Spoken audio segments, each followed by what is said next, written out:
गांव में हरी मिनी चाट भेलपुरी का ठेला चलाता था। उसे उस ठेले से अच्छे खासे पैसे मिलते थे। उसका सब कुछ ठीक ठाक चल रहा था, पर उसका पड़ोसी मदन उस पर बहुत जलता था। उसका भी चाट भेलपुरी का ठेला था।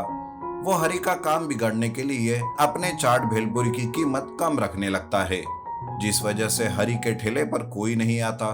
तब हरी सोचता है, अरे ये मदन जानबूझकर मुझे परेशान करने के लिए ये सब करते रहता है, पर मैं इसके मुंह नहीं लगूंगा। देखता हूँ कि कितने दिन ये ऐसे ही करता है। हरी मदन से कोई बात नहीं करता है। इस तरह पूरा दिन निकल जाता है, पर हरी के पास एक भी ग्राहक नहीं आता। मदन हरी का नुकसान करके बहुत ही खुश हो जाता है। हरी भी अपने ठेले को बंद करने ही वाला था कि तभी वहां एक भूखा बंदर आता है। वो चुपके से चाट चुरा कर खाने की कोशिश करता है, लेकिन हरी उसे देख लेता है और कहता है, अरे आज तो 1 रुपए का धंधा नहीं हुआ और ऊपर से तुम मेरा सामान खराब करने जा रहे हो। चलो भागो यहाँ से। हरी बंदर को भगाने की कोशिश करता है। बंदर हरी की तरफ देखता रहता है, मानो जैसे वो कह रहा हो कि उसे भूख लगी है। बंदर का चेहरा देखकर हरी समझ जाता है, उसे उस पर दया आती है। तब वो बंदर को एक मिनी चाट भेलपुरी बनाकर दे देता है और कहता है, बेचारा कितना भूखा है रे तू। ये लो, ये मिनी चाट भेलपुरी, इसे खा लो। मुझे पता नहीं था कि तुम्हें भूख लगी है, नहीं तो मैं तुम्हें भगाने की कोशिश ही नहीं करता। बंदर भूखे होने के कारण झट से उस चाट भेलपुरी को खत्म कर देता है। हरी ठेला बंद करके घर जाता है, लेकिन वो बंदर वही ठेले के ऊपर सो जाता है। दूसरे दिन हरी फिर से अपना ठेला शुरू करता है। वो नई उम्मीद के साथ अपना काम शुरू करने लगता है। बंदर तो ठेले पर ही बैठा था। तभी वहां एक बच्ची अपनी माँ के साथ जाती रहती है। वो बंदर को देखकर खुश हो जाती है और कहती है, मामा वो देखो बंदर उस ठेले पर। माँ चलो बंदर के पास चलते हैं ना। बच्ची बंदर को देखकर ठेले के पास आती है और वो अब चाट भेलपुरी खाने की जिद भी करने लगती है। तब उसकी माँ बच्ची के जिद के खातिर हरी से 2 प्लेट मिनी चाट भेलपुरी मांगती है। हरी उन दोनों को भी मिनी चाट भेलपुरी देता है। माँ और बच्ची चाट खाकर बहुत खुश हो जाते हैं। हरी को पैसा देकर वो वहां से जाने लगते हैं कि तभी बच्ची कहती है, अरे बंदर मैं कल फिर से आऊंगी, यहीं से कहीं नहीं जाना, समझे ना। ऐसा कहकर वो बच्ची अपनी माँ के साथ वहां से चली जाती है। तब हरी बंदर के लिए भी एक मिनी चाट भेलपुरी बनाता है और उसे देते हुए कहता है, बंदर आज तुम्हारी वजह से पहला ग्राहक आया है, इसलिए तुम्हारा ये इनाम, खा लो इसे। वैसे बंदर, तुम्हें बंदर कहना अच्छा नहीं लग रहा है, आज से तुम्हारा नाम चिंटू। हरी बंदर को चिंटू नाम देता है। बंदर चिंटू नाम सुनकर बहुत खुश हो जाता है और वो खुशी से मिनी चाट भेलपुरी खाता है। इतना ही नहीं, बल्कि चिंटू अपनी प्लेट और जमे हुई दूसरे लोगों की भी प्लेटें धो देता है। इस तरह चिंटू हरी के कामों में मदद करने लगता है, जिसे देखकर ग्राहक ठेले की तरफ आकर्षित होने लगते हैं। अब मदन का कम दाम में चाट भेलपुरी बेचने का प्लान फेल हो जाता है। हरी के पास अब लोग आने लगते हैं, जिस वजह से हरी खुश हो जाता है और चिंटू से कहता है, चिंटू तुम्हारी वजह से आज तो मेरा धंधा अच्छे से चल पड़ा। तुम मेरे लिए लकी हो। अब मेरा साथ छोड़कर कहीं नहीं जाना, समझे ना। इस तरह से हरी का धंधा अच्छे से चलने लगता है। चिंटू और हरी दोनों भी साथ मिलकर काम करते हैं और उनकी ये जोड़ी देखने ढेर सारे लोग भी आया करते थे। पर इस बात से मदन गुस्से से आग बबूला हो जाता है। तब वो मन में सोचता है, अरे इस हरी का धंधा तो फिर से चल पड़ा, इसके पीछे इस बंदर का हाथ है। अब तो पहले इस बंदर का ही बंदोबस्त करना होगा। ऐसा सोचकर मदन रात में एक जाल लेकर हरी के ठेले पर जाता है। सोए हुए बंदर को जाल में पकड़कर उसे जंगल लाकर एक गड्ढे में डाल देता है।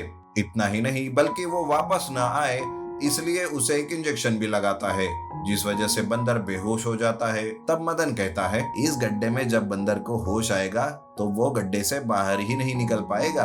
पानी और खाने के बगैर वो तो ऐसे ही मर जाएगा। चलो, मेरे पीछे की मुसीबत टल गई। दूसरे दिन ही चिंटू को ना पाकर हरी चिंतित हो जाता है। दिन भर वो जैसे तैसे काम करता है, उसके बाद भी चिंटू नहीं आता। तब हरी उसे ढूंढने लगता है। हरी चिंटू को ढूंढते ढूंढते जंगल जाता है तब उसे चिंटू की आवाज सुनाई देती है। वो एक गड्ढे में फंसा हुआ था। हरी चिंटू को गड्ढे से बाहर निकालता है और वापस अपने ठेले पर लाता है। तब हरी चिंटू को खाने पीने के लिए देता है और कहता है, अरे चिंटू, मैं कितना चिंता कर रहा था तुम्हारी, लेकिन तुम जंगल में उस गड्ढे में कैसे फंस गए? तब चिंटू मदन की तरफ उंगली करता है। चिंटू मदन के ठेले के पास जाता है और गुस्से से सारे ठेले की तोड़ फोड़ कर देता है। वो गुस्से से मदन को भी चोट पहुंचाने की कोशिश करता है। तब हरी चिंटू को रोकता है और कहता है, अरे मदन, एक बेजुबान जानवर के साथ तुमने ये अच्छा नहीं किया। तुम्हारे पास तो इंसानियत है ही नहीं। देखो, आज तक तुमने मेरे साथ जो किया वो मैं भूल जाऊंगा, पर इसके बाद अगर चिंटू को चोट पहुंचाई तो मुझसे बुरा कोई नहीं होगा। इस तरह हरी मदन को धमकी देकर अपने काम पर लग जाता है। अब मदन भी कभी भी हरी के रास्ते नहीं आता। हरी चिंटू के साथ मिलकर अपना मिनी चाट भेलपुरी का धंधा अच्छे से करते हुए खुशी से रहने लगता है। ढाबे वाले की सफलता। सवेरे सवेरे कमला अपने बेटे सुंदर से गुस्से से चिल्ला रही थी। वो कह रही थी, अरे सुंदर, तुम्हारे पिताजी को कारखाने से रिटायरमेंट मिली है। अब तो कोई काम धंधा कर। अब इस बुढ़ापे में तुम्हारे पिताजी कौन सा काम करेंगे? सुंदर माँ की बातों को नजरअंदाज करके वहाँ से चला जाता है। दरअसल सुंदर के पिता रामचरण के हाथों से काम निकल गया था और सुंदर बिना काम के ही ऐसे ही गांव में घूम रहा था।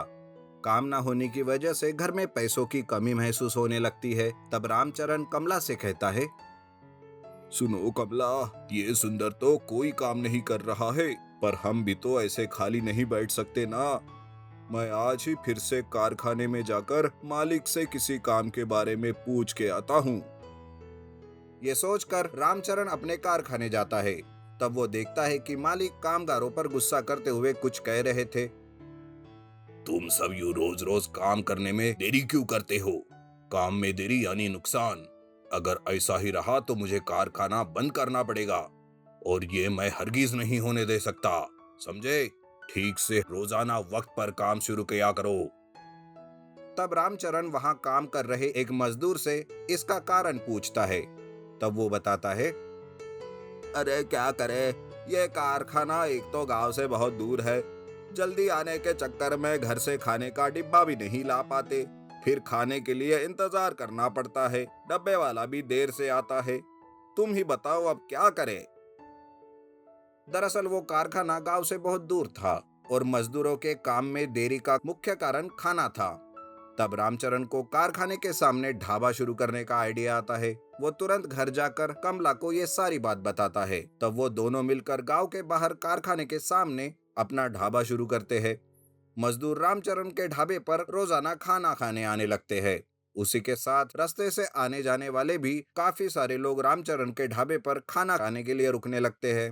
ढाबे का खाना भी बहुत स्वादिष्ट होता है, बिल्कुल घर के जैसा। धीरे धीरे रामचरण के ढाबे पे भीड़ होने लगती है।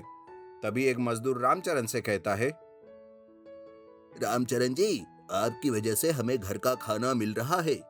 आपने यहाँ ढाबा खोलकर हमारी बहुत बड़ी मुश्किल दूर कर दी। इस तरह रामचरण का ढाबा दिन ब दिन तरक्की कर रहा था। तब ये सब कारखाने का मालिक भी देखते रहता है। ऐसे में एक दिन कारखाने के मालिक के हाथों सुंदर का एक्सीडेंट हो जाता है। वैसे इसमें सुंदर का ही दोष रहता है। कारखाने का मालिक सुंदर को अस्पताल ले जाता है। तब उसे पता नहीं रहता कि वो रामचरण का ही बेटा है। मालिक सुंदर को घर ले आता है। तभी वहां रामचरण और कमला आते हैं। उसे देखकर मालिक कहते हैं, अरे रामचरण, ये क्या तुम्हारा बेटा है? तुम इतनी मेहनत करके ढाबा चला रहे हो और ये है कि नशे की हालत में आवारागर्दी करते हुए गांव में घूम रहा है। सुंदर, तुम्हारे होते हुए तुम्हारे माता पिता कितना काम कर रहे हैं। क्या तुम्हें इनको काम करते हुए देख शर्म नहीं आती? सुधर जाओ बेटा, जिंदगी बहुत कम होती है, उसे अच्छे से गुजारो। कमला और रामचरण अपने बेटे की अच्छे से देखभाल करने लगते हैं। पूरा दिन ढाबे पर काम करने के बावजूद भी सुंदर की देखभाल में वो कोई कमी नहीं रहने देते। सुंदर को ये सब देखकर वो बहुत शर्मिंदा हो जाता है और जैसे ही वो ठीक हो जाता है, वो अपनी माता पिता की मदद करने ढाबे पर जाने लगता है। ऐसे में एक दिन कारखाने का मालिक आकर कहता है, वाह रामचरण, तुम्हारी वजह से आज मेरे कारखाने का काम बहुत ही सही से चल रहा है। सब कुछ वक्त पे हो रहा है। और सुंदर, तुम भी अपने माता पिता के जैसे ही काम करना। उस दिन के बाद से रामचरण का ढाबा बहुत ही फेमस होता है। वो तीनों खुशी से रहने लगते हैं।